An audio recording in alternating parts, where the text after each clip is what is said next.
As a young little larva, he lost his hive. Raised on the streets, Buzz was barely alive. Addicted to drugs and a life of crime. Lazy and crazy, biding his time.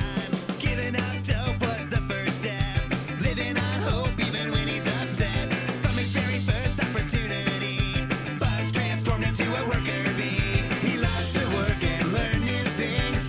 Overcome the obstacles life brings. From dolphin training to exotic dancing. Resume Buzz will make it happen. Armed with his skills and a college degree, he's got essential advice. Yeah, we think you'll agree. Whether you're fired, laid off, or had a hiring freeze, gather round, sit down, time for worker bees. Here to talk to all of his best buds, sharing special knowledge and bee puns. He's the hardest working bee there ever was. So make a beeline to Resume Buzz. Make a beeline to Resume Buzz. Make a beeline to Resume Buzz. Welcome, worker bees. My name is Blake, and this is week 3. Thanks again for joining us. Before we get to our very special guest, I just wanted to remind everyone to please like the video, subscribe to our channel, and ring the bell to get notified when we post new videos. This week's guest is a professional artist and Arizona native.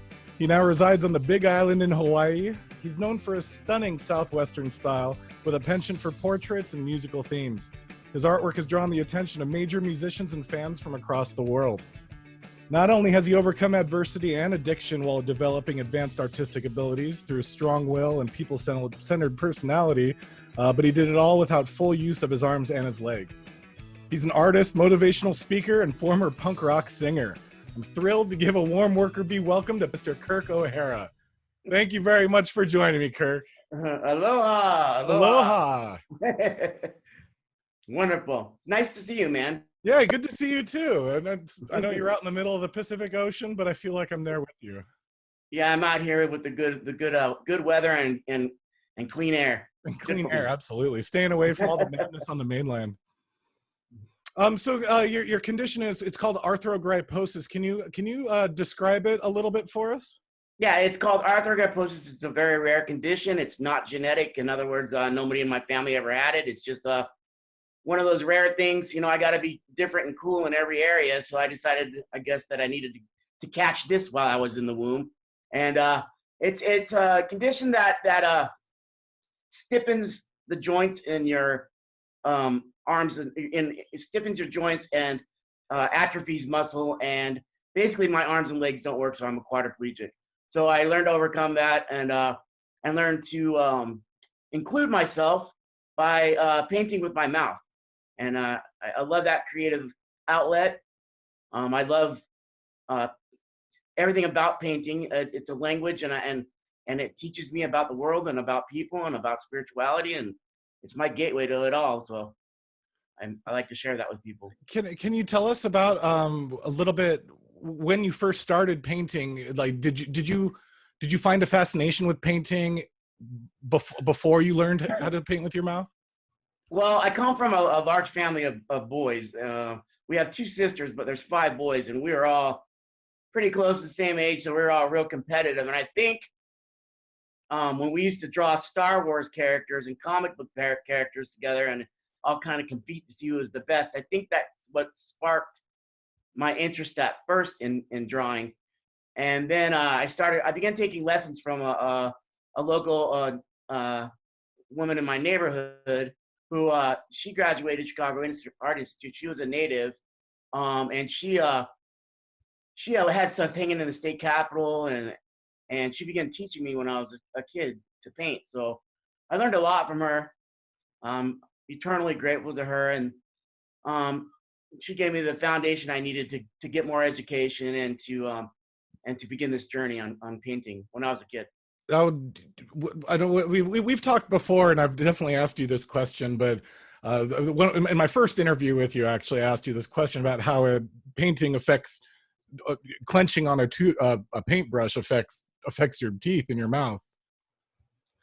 Yeah, my teeth are all metal, if you guys can see them. So yeah, because it's my mouth is essentially my only apparatus for grabbing things. I've ground my teeth down pretty severely, so I had to replace them, and I did it with porcelain at first, so they were nice, beautiful chompers. but the porcelain caps just aren't as strong as real teeth, and they kept breaking. So my stepdad's a dentist. I begged him to help me get these metal ones, so I have bionic teeth now. But that's how that's So how when it's affected me in a negative way. But in a positive way, I've noticed that painting with my mouth really seems to inspire people. Now, I used to take that kind of for granted, and I didn't know it being inspired really how deeply what it meant. I guess I took it for granted like kids do. And once I started being inspired by other people around me, other bands around me, other artists around me, and other kids around me, I really started to understand what it meant to be inspired, to be able to relate to somebody in that way and make them want to live and do better. So so that, I think that's one of the other ways that one of the real positive things about painting with my mouth. a lot of people will recognize you from going to places like the California Roots Festival and everything, Yes, where you could be seen on stage with bands painting live. And that was such a wonderful experience, painting with some of those guys live. I mean, when I was having real hard times growing up, a lot of this music would, like I said, inspire me and make me feel like very,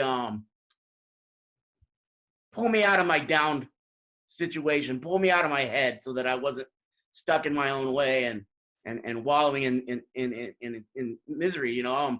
Because I mean, when you're growing up, I was involved in the punk scene a lot, and when you're growing up, growing up in the 80s and 90s, there was a lot of things that happened that really kind of depressed me, and even things now that happen that kind of seem depressing. You know, once you have that love on your side, and once you can share that with others, and I do it through painting, all that stuff goes away. It's always the cure to everything. It will always give you the answer. Do you think you'd be a different artist if you didn't paint in front of people? Well, for a long time, I didn't paint in front of people. And did it fill a I hole? just started the performance art things about 5 years ago. No, I guess it's been about 10 years now, huh? That Cali Roots has been going on. So that's when I started doing performing it live. I think that performing it live allowed me to carry the message make it more personal, because I'm seeing people and their reactions to my work, and I'm watching the miracle of someone seeing somebody who's different, who maybe they feel like they would have a hard time coping with that situation, but then they see that I'm taking that situation and following it with a solution and creating something beautiful. And I think that shows them what to do with their own situations. Situations, man, it's one thing to bitch about a situation, but it's, you know, and a lot of people will understand being upset about a situation, but coming with a solution is what I like to do. And I think coming with a solution makes all the difference in the world. Coming with a solution, and my solution is, for me, is painting and sharing that message. And like I said, that emotion, or that zone of living in the solution, solves everything. Piece you're working on right now, the piece behind me was painted by Kirk live at a California Roots Festival. It's been a while now. I'm doing a doggy portrait right here. Right That's now. nice. So that's His the nose thing. isn't done yet. So the one where you have all the time to plan out every detail. The one behind me was painted live during a Fishbone set, and you did it in collaboration with another artist. And that one behind you already know what you're going in for. This one behind me was just all free mouth, one would say, right? I did a lot of punk rock leather jackets and flyers and all kinds of. Everybody used to wear the 70s big collar button-up shirts, and I would draw the backs of them all crazy cool with, you know, different bands. And, you know, I have a lot of practice drawing guys with mohawks. I love that stuff. Yeah. And it's one thing too, when you're watching a band like Fishbone while watching you guys work on this piece, it adds a whole new element to the music too as well. There's when two forms of art collide. Yes, that's wonderful. Can you tell me? That was an amazing show. I love that show, man. I was crazy. Those guys are crazy. Yeah, I always love them. To say that the artwork definitely fits with Fishbone's music. Definitely. What have been some of the other bands that you've painted on stage with? Let's see, Groundation. Um, let's see, who are some other ones? Oh, the Skints. I got to paint on stage with the Skints. Holy crap, that was awesome. What Those some guys are other ones? incredible. They are a very good band. Arise Roots. I think I painted on stage. Yeah, I did. I painted on stage with them. I painted on stage with Steel Pulse, right? several other bands. Steel Can't Pulse, remember right? them all right now. You got me on the spot. No, sorry. Let's say Steel Pulse, right? Steel Pulse, yes. Yeah. Yeah, and I did a picture of I painted a picture of David Hines, So which I'll was put awesome. it up right now so people can One of see my it. heroes. Yeah. Oh, that's incredible. So now that you've left Arizona because you were doing a lot of art after dark or Friday night, whatever those artsy nights are for street art and everything. Right. Did a lot of street art there. So you moved to the Big Island where there's probably not as much street art, but you did find a marketplace that you rent out, right? Yes, I have a little kind of open air marketplace gallery that I work at in Kona, and it's beautiful there. I do been painting different scenes of like ocean scenes and like whales and dolphins and different ahi and different kind of, and I've been painting them on Pacific Island woods. So like wood like koa, mango, different woods that grow around the Pacific. And I've really fallen in love with these woods out here. They're really beautiful wood and really beautiful trees. I live in a forest of ohia, and it's just a beautiful place to live. I'm very blessed. Did you already kind of know that you wanted to start painting on wood when you do it, or were you just kind of strolling around, see the wood and say, hey, that looks like something I could paint on? When I get someplace, I like to learn all about the place that I'm at and the culture and the endemic things. Koa wood is endemic to Hawaii, and so somebody showed me some, and I was like, oh my gosh, I was struck by the beauty of it, and I was seeing all these like sea creatures in the grain of the wood already. So I just wanted to start painting these things that I saw. I'll put up some pictures of some of your artwork on the koa wood, but Wonderful, it's incredible the amount of detail you can get on a piece of wood. You'd think it would absorb some of it. It's a wonderful place to live. I like it out here. I grew up in Arizona with JFA and a lot of the punk bands, and it's very dry there. And I decided, just in the last 5 years, I decided I wanted to move to Hawaii and kind of get rehydrated. That's a good way to put it. Because you've been there for I know you were planning to move out there for quite a while and to get your house ready and everything before you actually picked up and left. Yeah. How's the transition been? The transition's been wonderful. It's a funny thing because of being involved in the reggae and punk scene. I came out here and I already had a bunch of friends. So, everywhere you go, there you are. Yeah. Yeah, because you got like a Star from the Steppas or the Steppas. Star from the Steppas. Yeah. I recently made friends with Lapaka. He's being played on the radio out here. Lapaka Roots. He's a good kid. We've got Ukla the Muck out here. Yeah. The Green. The guys from the Green. They're out here. Yeah, it's good stuff. Can you talk a little bit? You were saying before I started recording. Talk about some of the friends that you've met since you've been out there. Oh I actually made friends with a few people out here. A friend named Jonas and a friend named Amos. They're both in chairs, and the funny thing, I've had friends in chairs before, but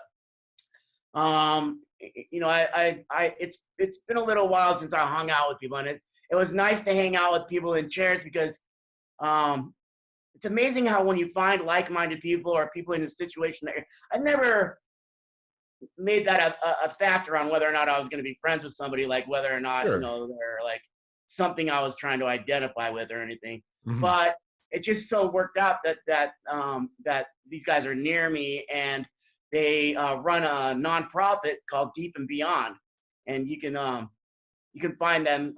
They're a wonderful nonprofit, and they get people into the water that have disabilities. They themselves are disabled, and it's a wonderful thing because we were just driving our chairs rolling hard through the streets of Kona the other day, and it's just amazing how how when you find like-minded people, how much you can relate to them on a deeper level, you know, because they've gone through similar situations that I have because of their chairs and things. Mhm. And the crazy thing is the condition that I have is super rare. You're gonna edit these, right? Yeah, I'll edit a little bit. Yeah, let me know what you want to take out. Well, yeah, because I'm long-winded, so. Oh. Oh no, yeah, no, don't talk I'm away. like I'm like an ent. Yeah. But yeah, I just it was nice because it's the crazy thing is my condition is very rare, and I come all the way out here to the Big Island, and I think there's only something like 200,000 permanent residents on the island, and to have my condition is rare, but to have it in all four limbs is very rare. And then I bumped into a Hawaiian guy, Jonas, and he has the exact same condition that I do in all four limbs, so he's a quadriplegic as well. And it's just such a rare thing, you know. It was like we felt the quickening, you know. It was just a weird thing. I'm old. I'm making old references, but yeah. But it was a neat thing. It was a neat thing to bump into him and become friends with him and see how he lives his life. And he's a very he helps with ministries out here and stuff. And very good guy, solid guy. So what are some of the other little retail little outlets at the marketplace that you've rented out? Well, they got Shave Ice. No, perfect. Everybody needs Shave Ice, right? That's right. If you don't belong in Hawaii. Yeah, yep. They've got UFOs. They've got Black Sands Emporium, which sells soaps and different things. They've got there's at least 30 or 40 different little shops out there, and they're all local shops. They're all selling something local. Mm-hmm. You know, it's a wonderful thing. A How's lot of sculptors and painters. Oh, perfect. Robert Thomas has a gallery there. I got to paint with him. Sadly, he passed away last year, but I got to paint with him for a couple years before he passed. That was an amazing experience. Oh, yeah, good stuff. Do you have a specific advice for anybody that who has not even just a similar condition, but some condition that might prevent them from pursuing their passion? Do you have any words of advice for them? Anybody, whether they're in a chair or whether they're just stuck in a situation that they don't like. Mm-hmm. You've only got one life. You need to live your best life. You can't be wondering what would have, because I recently turned 51 years old, and if I wouldn't have been doing the thing that I didn't let my chair stop me from doing the thing that I was designed for. I would have been a painter and an artist and the person that I am, whether I was able-bodied or quadriplegic or rich, poor, or any other situation. It's just what I was designed for. So if you have a passion about something you feel like you're designed for, don't ever not go for that, and if you hit a rock or hit a hard place, keep doing it, but find a different avenue to do it with. You know what I mean? Because that avenue will present itself to you. Those doors will open, and we're all designed for a specific purpose. I believe it. I honestly believe that we're all designed for a specific purpose. Yeah.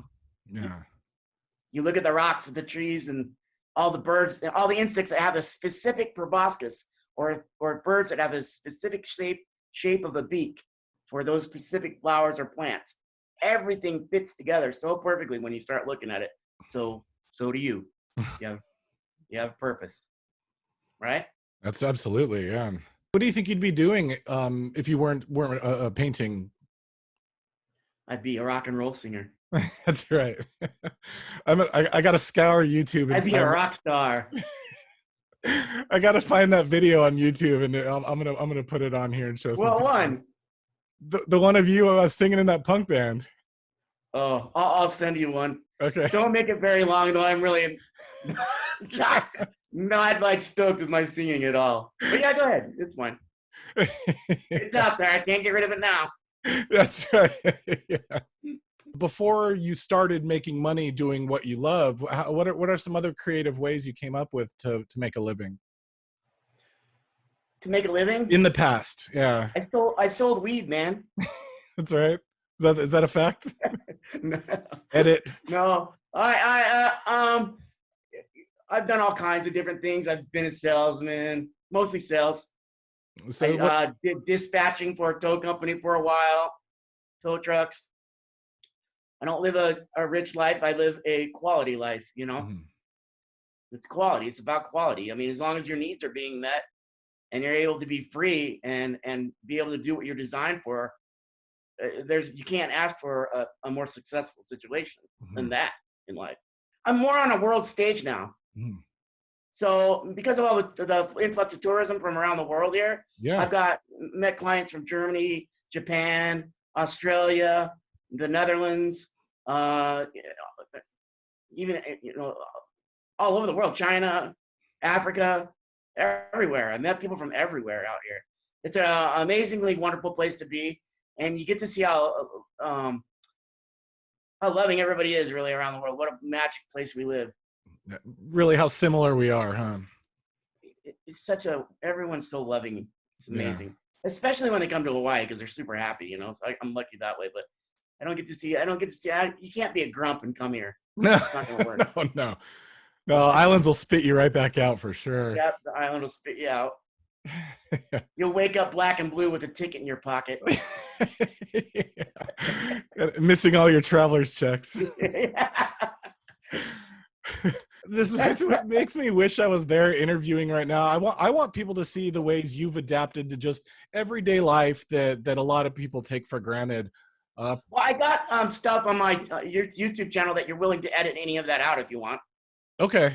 That show me painting and stuff like that. Okay. Yeah. I'll definitely do that. One of the Yeah. things I was fascinated is that little apparatus you created to play PlayStation.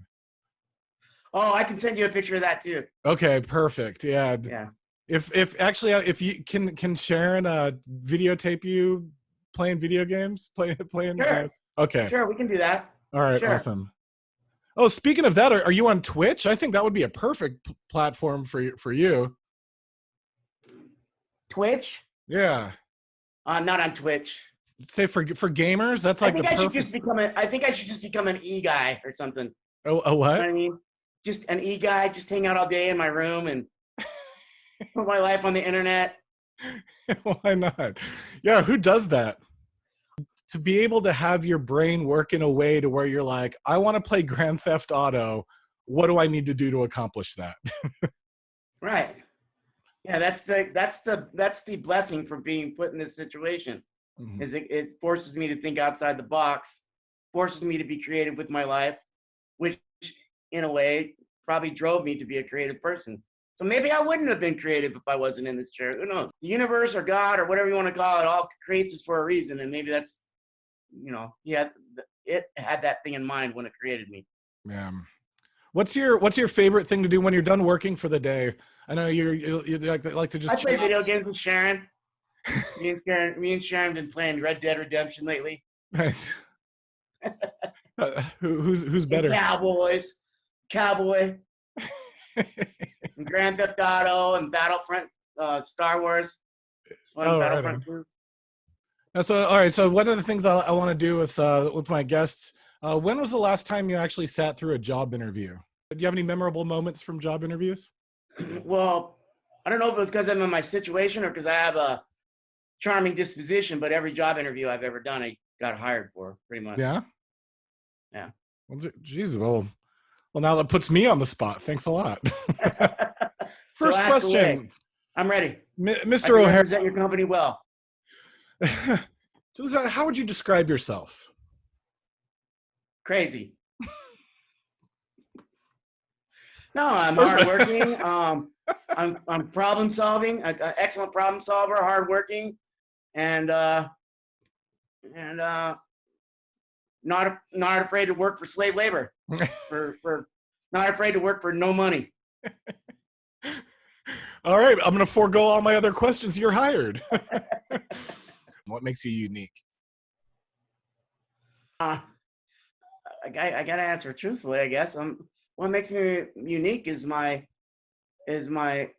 faith and love for my creator, something greater than myself, my higher power, whatever you want to call it, the universe. I don't define it by a name or anything like that, but definitely have a conscious relationship with that, and realize my place in the world, um and when I'm in the right state of mind and when I'm being vigilant, I am fully immersed in that, and that's what makes me special. What motivates you? Oh, a lot of things motivate me. Let's keep it PG-13. Go R, whatever. Say whatever you want. Well, first thing comes. That's a good one too. Great pair of boobies. No, let's see. What motivates me? A lot of things motivate me. Music motivates me. Painters motivate me. Beautiful smiles motivate me. My dogs, they motivate me. My friends, my family, all of it. Life motivates you? You motivate me. Oh, just stop it. You got me out of my shell. I'm on the interweb. That's right. That's right. I'm on the talkie box now. This thing, just ready. When this goes viral, you better be ready for the influx, man. Oh, geez. This is ready for the storm. If this goes viral, I'm gonna be so mad at you. Yeah, me too. I'll delete the YouTube page. I swear to God. What are your greatest strengths? I think my greatest strengths are my tools that in my toolkit, and that is finding solution, staying loving in that thing that makes me special that we just talked about, staying centered in that, and my family and my friends, and the strength of those who know all that kind of stuff. You know, What about your weaknesses? weaknesses, candy, Nicorette mints, and eating watercolors. Right, we're moving along quite nicely here. Can you tell me about? They're all food related, I think, aren't they? Yeah. We're really breaking some ground here, man. Making progress. I like it. Tell me about does in any of your jobs, or even just as a freelancer, tell me about a difficult work situation and how you overcame it. Okay. I think just the technique of how I've learned how to paint with my mouth is overcoming the answering the question that you're asking, because I like I said, I have a creative mind anyway, and I always loved painting, and I loved the language of it. It taught me about history and about life and about everything. So how do I figure out how to do that? Well, I learned how to paint with my mouth, musically, I started taking intro to theory and then theory 1, and I got to the aural perception part, and I was like, oh crap, what am I going to play? So I'll keep you updated on that, but I think I'm going to go through solfege and learn how to translate that into theory, and we'll see what happens with that. I don't know. I love learning. I'm an eternal student. I'll always keep learning. The more you know, the more tools you have under your belt. The more tools you have, the more you can express yourself. And those are wonderful things. The first time you completed like your first painting, I mean, obviously, nearly everyone has done a piece of art where we're like, yeah, that's all right, we're done with it. But the first time that you knew, like, wow, I'm good at this. Do you think learning how to paint inspired you to start learning other things, other aspects of your life? Or have you always been kind of? I think it was probably the other way around for all the questions that you're asking me at this last part.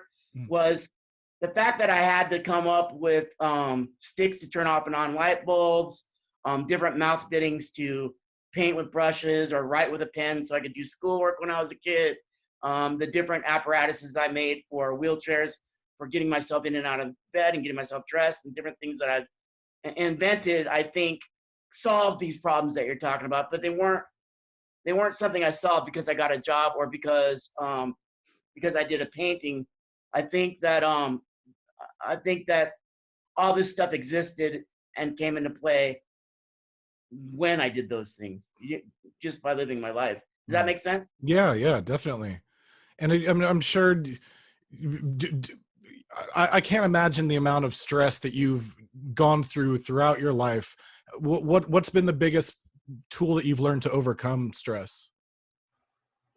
Well, I used to be angry at stuff. I want to go scream and spit at people and bite them. But that doesn't get much accomplished. No. No. So I think the biggest thing I learned how to do is stop being in my own way, beating my head against the wall. You know, if I'm trying to do something and there's an obstacle in the way and I really want the thing on the other side of that obstacle, maybe that obstacle isn't what I need. That's a hard one for people. Mm. You know what I mean? Maybe the thing that I'm trying to get to that I want so badly isn't what I need. And so I got to find something else to go for.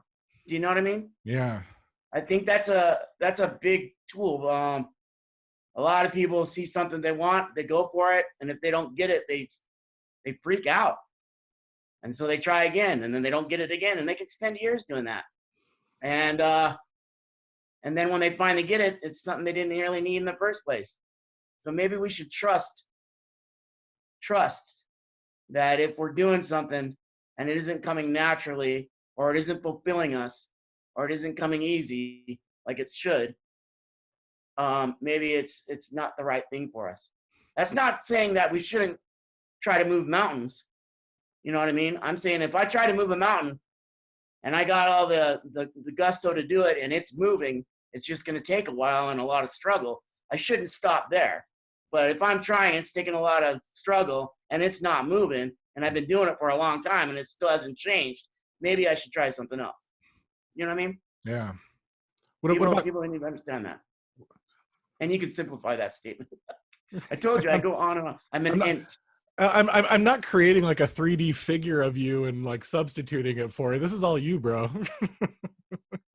Do a 3D figure. That'd be awesome. If I could do it, I want totally an avatar. would. My goal is to get this little guy right here, a little 3D image, so he can be part of the interview. Oh, yeah. Yeah, that's awesome. that's Buzz. That's Buzz. He's my mascot. I remember when you got that and he shaved and you shaved your head into a mohawk and you're like right next to it. That was cool. I've been thinking about getting a mohawk again. Yeah. What do you think? Yeah, do it.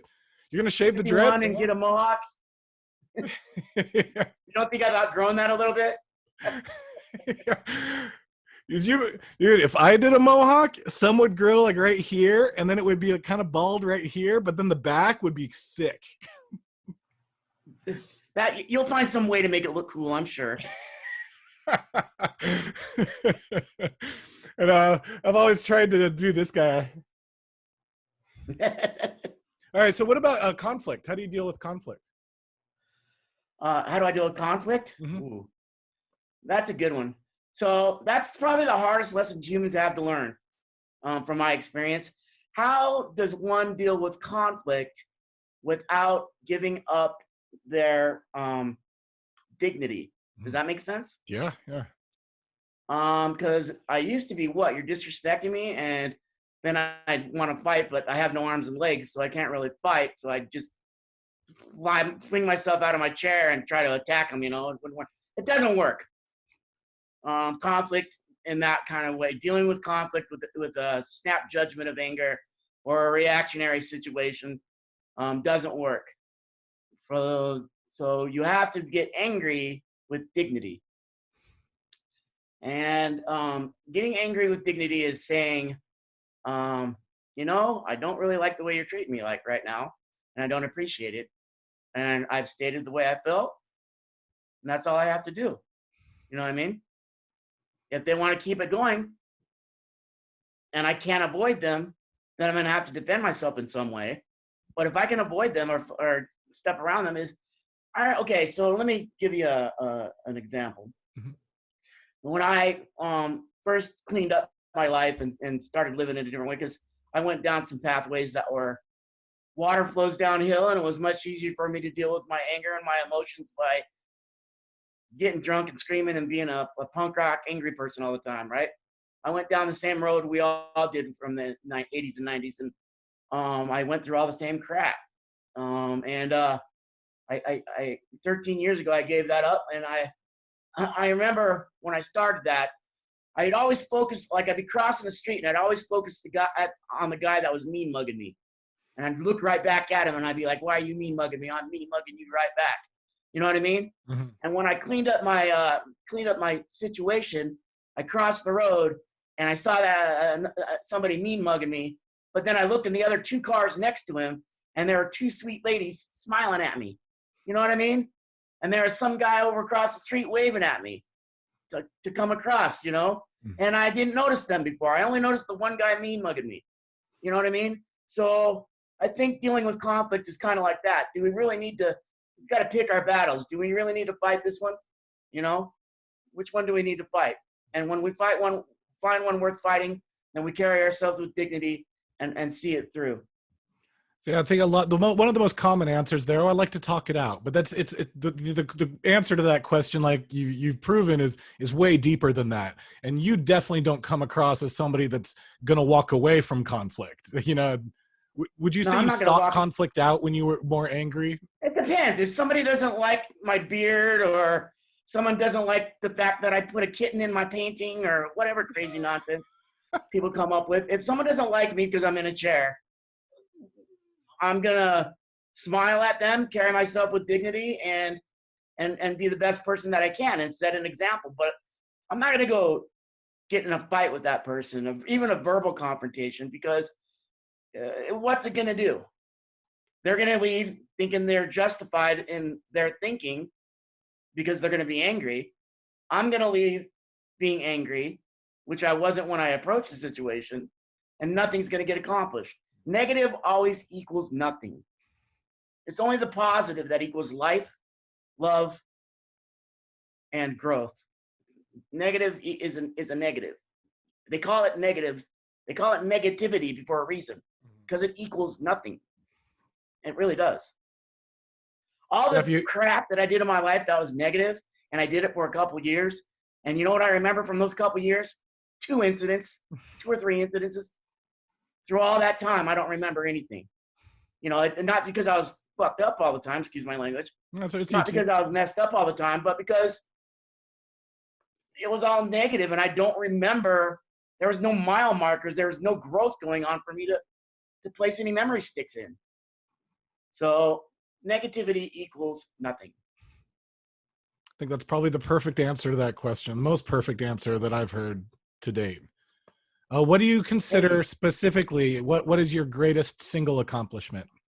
I don't know. Oh, that's a hard one. I mean, I don't like, that's like asking me my favorite color, and I'm an artist. I like to use all the I'm never going to ask a painter their favorite color. yeah, you don't do that. Like asking a musician, hey, what's your favorite note? Yeah. All right. My favorite achievement is stupid question. Move along. This is what has been the most. I don't know. It's too general of a question for me to answer. Yeah, I would say, what's the first one that comes to mind? My greatest achievement, that off the top of my head, would be struggling and educating myself and getting it and being open to an education in painting and doing art. Perfect. Now, what's been the most rewarding experience of your career so far in any of your work, any professional setting? My most rewarding experience was, I told you that I went through, it was more than a couple, it was a few years of falling out and just being kind of lost in myself. But I think that when I pulled myself out of that, and I don't regret that, because it needed to happen so I could have some hindsight. But I think that pulling myself out of that and learning that painting can always save me and can always put me in a frame of mind that I need to be in. That outward. It's funny. I paint alone. It's a solitary exercise. Mm-hmm. But I'm always got other people in my heart and in my head while I'm painting. And when I'm sharing that work, I see, I've had people with tears in their eyes come up to me and look at my work. I've been called by other people that I really respect as painters. I've been called really good at painting. I've heard the word genius. That sounds arrogant, but it's coming from someone that I really, really respect, a few different people that I really respect. And when I hear them say that, I understand that the subtle emotions that I put into my work and the things that I was trying to accomplish is conveying the message of wonderment that I have for the world to them, and they're feeling it.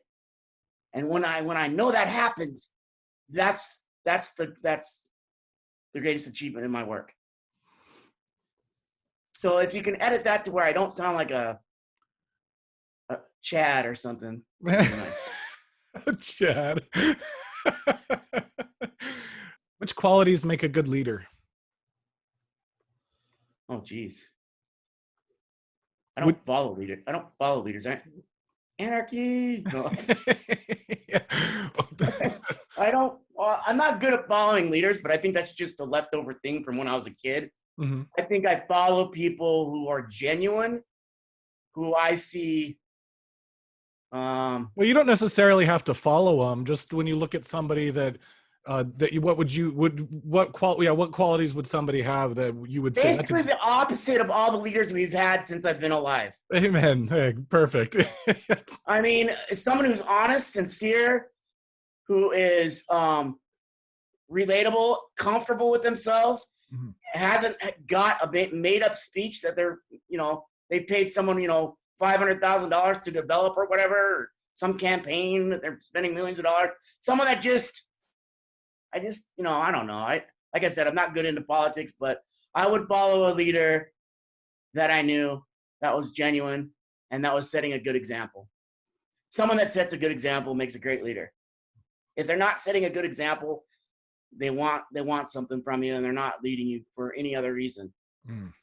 And that's not a leader, that's a marketing situation. Yeah.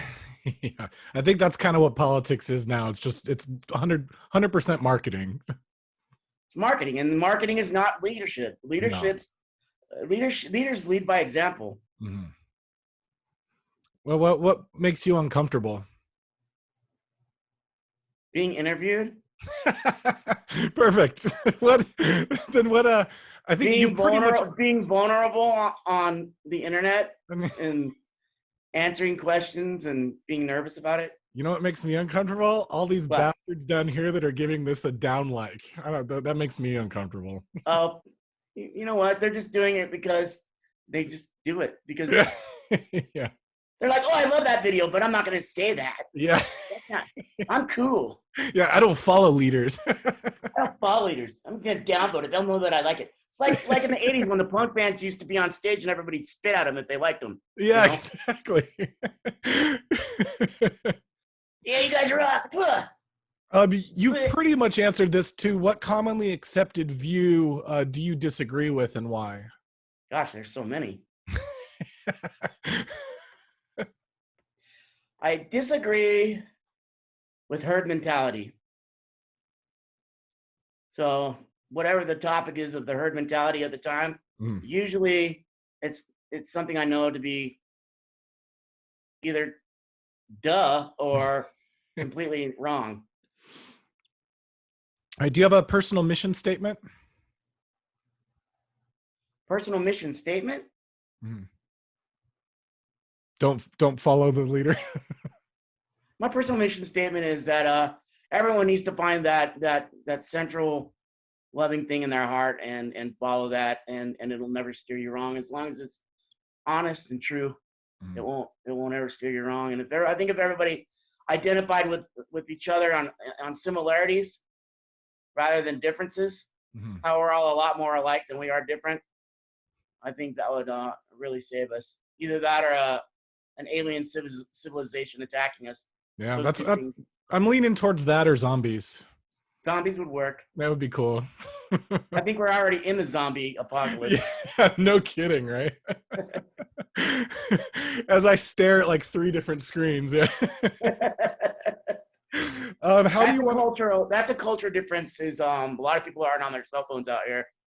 Like and people are generally really sweet out here. Like, it's a nice place. I got lucky. That's really one of the main thing I miss about being on the islands is nobody's head is in their phone all day. And Yeah, I remember when I got, I've been out here for about a year and a half, and I went back for a little while, and I told someone thank you at the airport for helping me, and they just looked at me like, what? They're on their phone. They like did what they needed to do and grab their phone real quick when they're, you know, after they had like a 2-second break and they were like on their phone. I said thank you, and they're like, they were probably on Facebook telling all their friends how they're such a generous person helping a guy oh in a yeah, wheelchair. yeah, yeah. That's something else too. If you're donating your time and being of service to people, you don't go tell everybody, because then it's not real. Yeah. You're not going to get the gift you're supposed to get from it if you go tell everybody. Mm-hmm. So how do you? That's a good one to learn. That's a good topic. I like that topic. Yeah, let's dive more into that, because Being of service to people. So helping somebody, like whatever, like I grew up in a religious household, and people said you're supposed to pay your tithing. So I still kind of follow that, but I don't give it to a church. I just go buy someone dinner that needs dinner, or go donate to some service charity that I know that is, where the money's going. So many charities these days, you don't know where the money's going, but yeah. But Deep and Beyond, I'll donate to them. Or just being of service, being a person there to maybe help someone that's going through an issue or a problem. That one-on-one relatability that we have between each other as people is an unstoppable force, and it should never be underestimated. Like I said, if we can learn to focus on each other's similarities rather than each other's differences, and we can grow that one-on-one to 2-on-2 to 3-on-3 to 4, to whatever, hundreds on hundreds of people, where people are just relating on topics, and make it a principle with each other to not focus on how their opinion is different than mine, but that part of their opinion is just like my part of that opinion, and let's focus on that. I think that a lot more would get done, and the world would be a much better place. It's tough going back to doing charity, and either filming yourself help feeding a homeless person or something. I hate to use that as an example. Okay, say you have a nonprofit organization that legitimately helps people out. You're gonna want to tape yourself and promote yourself helping people, because to compete with all the negativity or the corporate interests that are involved with social media, you need to put yourself out there in order to get enough attention to be able to help people. It's kind of a catch-22. It's sure you shouldn't promote your charity, that you should just help people, but at the same time, it depends on what the reason you're doing it for. So like a big bank that goes and donates a bunch of stuff to whatever, and then says, look at us, we donated all this stuff. Yeah.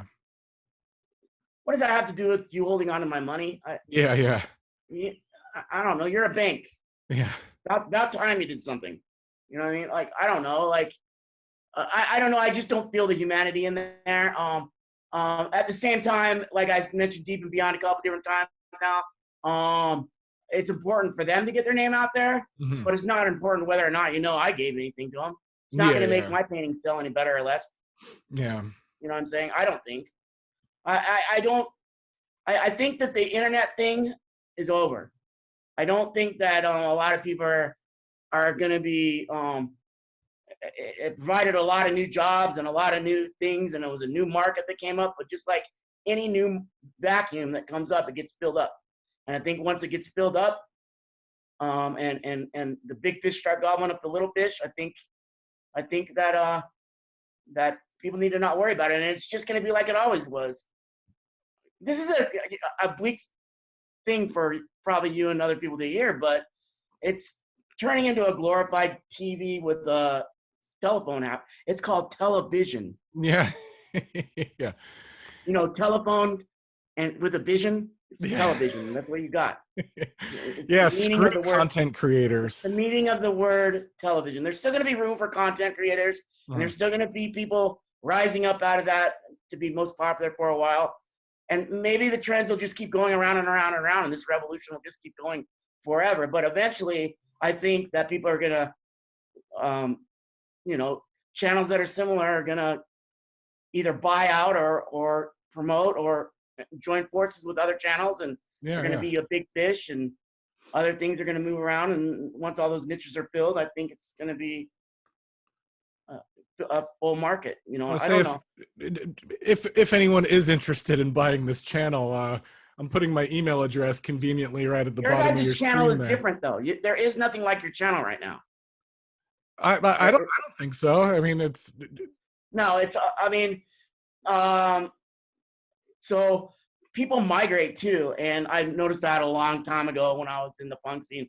When my friends that I grew up with that are all jocks, when the grunge thing hit, they're like, "Yeah, we were always punks. Remember us, Kirk?" And I'm like, "No, you weren't, dude. You hated us." You know what I mean? Like, yeah, and not to bring that up like I was some clicky thing, but that's what surfaced from the underground, and that's what the mainstream media caught on to, and then everybody decided they're all punk rock, and then that went away, and you know the internet happened, and it kind of smashed everything for a while. yeah, Everything went into obscurity, and yeah, then kind of electronic music popped out of that. You know what I mean? yeah. And was underground for a while everything was obscure, and then it became mainstream, and now it's mainstream. Electronic music is really popular right now, and my point is that people migrate, Yeah. and you'll see it on social media sites. New ones that branch up that are really cool. All these people will join it, and there'll be a certain type of people. Mhm. And then by the time they're tired of it, they're hopping off of it, and that's when the masses are hitting it. Mm. So so people are migrating around. I don't know. It's just an interesting thing that I look at.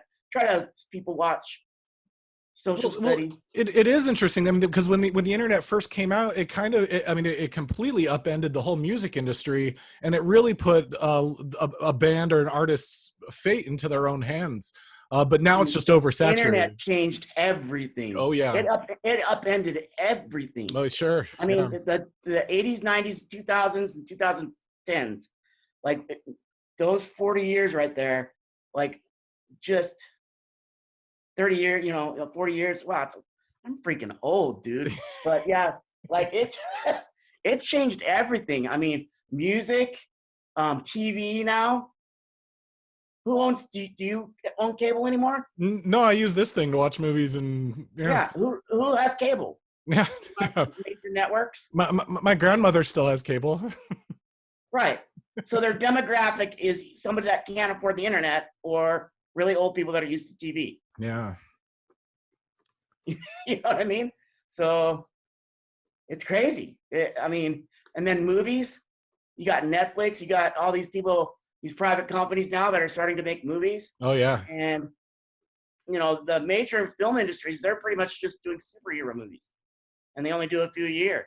Yeah, yeah. But when I was a You kid, just heard that Universal Pictures is going just strictly streaming platforms after like a year or something.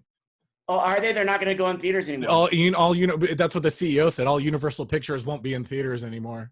Like I said, the internet changed everything. Yeah, Except for like major grocery stores, but Walmart did that, yeah. changed Well, that. yeah, Amazon and Walmart, yeah, for sure. Those big superstores were happening at the same time. Amazon, yeah, there you go. Yeah. The internet changed everything. Yeah, Amazon, yeah. How's business going through your website? My website is kirkohara.com. It's right down there. And yeah, the good thing is that nobody. So when you search kirkohara.com, there's not going to be a bunch of people that pop up because Yeah, yeah. it's my name, or you can even type in Paintmouth or Kirk O'Hara, artist, painter, And guy who paints with his mouth, Kirk O'Hara, whatever. yeah. Luckily, I'm in such a unique situation. There's not a lot of people that are gonna pop up like that. So My next question is, how do you want to improve yourself in the next year? I want a boat, not a little boat, like a fishing boat, like something I could cruise around on in pretty deep water. You know what I need to do is just take 2 big 5-gallon metal drums Uh-huh. and stick them on the sides of my chair. Right? Perfect. Yeah, that's perfect. A fishing pole mount right here in the front, and a water catchment that has a tube that hangs down right to my mouth. Perfect, bro. And a harpoon gun. So I can harpoon myself with a big old giant ship that can pull me around through the water, you know, like A ship or like a shark or so. Oh, you don't want to harpoon no. a shark. I don't want to hurt the sharks because then That's they'll the get thing. mad at me. Now I'm gonna have all make- these I'm animal there to make rights friends. activists after me. Jesus Christ. Gotta I'm shut talking down. about like a big, like those big delivery cargo ships, Yeah. you know, just have a one of those hooks, like what are they called? I don't know, grappling hook. Yeah. I can launch out the end of it. Be perfect, bro. That's Free amazing. gas, free everything. I'll just be touring around. You're gonna be sorry. In no time. You'll be sorry when you end up in North Korea or something. No way. North Korea would be fun. Actually, I would love to go to North I Korea. bet if I went to North Korea and met Kim Jong-un and like told him how great of a job he was doing, Yeah. I'd probably get like to be like all by myself in one of those giant empty hotels and eat all the best food and Sing karaoke with your handler. sing karaoke with my handler. We can dream. That's the. Oh man, please don't put any of this stuff on YouTube. Why? Why not? I don't care. I'm just kidding. Yeah, you don't care. You don't care. You're gonna love it. What's the worst that can happen? All right. Let's say the next You're gonna question. break my arms and legs or something? The next question is, where do you see yourself in 5 years? And don't say North Korea or the middle of the Pacific Ocean. Where do I see myself in the next 5 years? I don't know. I probably here, but I'd like to go do a little thing through Europe. Maybe end up in Norway and see the fjords, and then maybe sell this place and buy another place in the Pacific somewhere. Me and my wife wanted to kind of go through all the around the Pacific.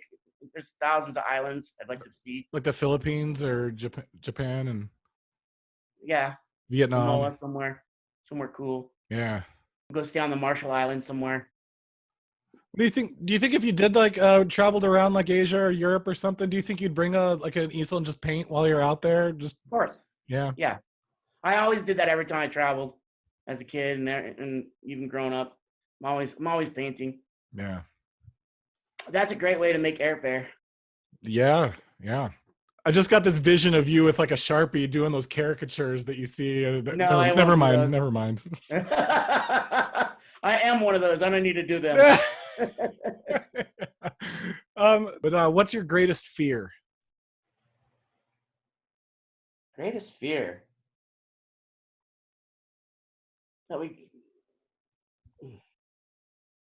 Oh man. I don't know. I'll accept nothing. I'm fearless. I'm nothing. I'm fearless. A little bonus question here. If you gained the ability to time travel, where would you go and why? And when would you go, I guess? Probably like to the 1800s when like the Industrial Revolution was just happening. Just because I like the look of all that kind of old stuff. Yeah. I don't know. I'd probably just go back and relive my childhood. That was a lot of fun. Yeah. That's an amazing answer. That's such an unpopular thing to say. Like people never say, "Oh, I hated my childhood."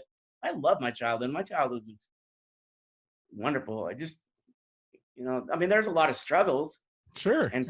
And that, they didn't want to let me in regular school. And did you know when I was a kid, there was no other handicapped people out on the streets? I was the only one. If you could get rid of one U.S. state, what would it be? Why? Why are these questions like this? These are some bonus These questions are very abrasive. California. Because it's going to drop off from that fault line anyway. No, I'm just kidding. Yeah, no, me too. I wouldn't want to get rid of any state. They're all awesome. I mean, the correct answer is Florida, but I see your point. Florida? Yeah. Why Florida? Florida's nice. It's got the Gulf side that's all. It's got Sarasota, where the Dali Museum is. It's got Ybor City. Shout out to Ybor City. Yeah. It's got that place is not. It's crazy. It's fun. It's California. California is actually shout out Boca Raton. Yeah. Beautiful states that I've ever seen. Like you forget how beautiful California is until you start driving up 5. Yeah. You know what I mean? Yeah. And you get, and it opens up into all those vineyards and all those terry cloth looking mountains. California is beautiful. Like, you know, Central Coast, man. You know, there's a creative way to answer that too. We could just combine North and South Dakota, just call it Dakota. I know what I'm going to say. The state that I would get rid of is the police state. Oh. See how I did that there? Isn't that clever? Yeah. You know. All right, and the last one I have, is it better to be like okay or good at your work and on time, or perfect and late with your work? Perfect and late. There you go. I'm an artist. Yeah, that was kind of a dumb question, wasn't it? Don't ask my wife that question. She'll say the exact opposite. Yeah. About my work. Yeah, I think that, I mean, that's pretty much all the questions I have for you regarding just being your profession and everything. Would you like to say anything to my audience before we sign off? Ahui ho, Okay. malamapono, Amen. which is goodbye, take care. Amen. Till the next time, huh? Yeah, till the next time, right? Yeah. That's a hui ho, right? What is Hui ho? malamapono? Malamapono is take great care, Take right? care. Yeah. I think so. I don't know. Are we I don't butchering the speak Hawaiian language right now? Okay. I'm learning. It's a learning situation here. All right, let me do my quick little sign off. Just in a second. I'll be right with you. Thank you very much, everyone, for joining episode 3. We've been talking to Kirk O'Hara. We definitely hope to have him back again. Remember to like the video, please. Subscribe to my channel. Ring the bell for notifications. Also, we have a sponsored link. If you don't have acorns yet, you can start investing, growing your empire by investing your spare change. Use the link below and get a free $5. Can't go wrong. Thanks again, everybody. I'll get back to work.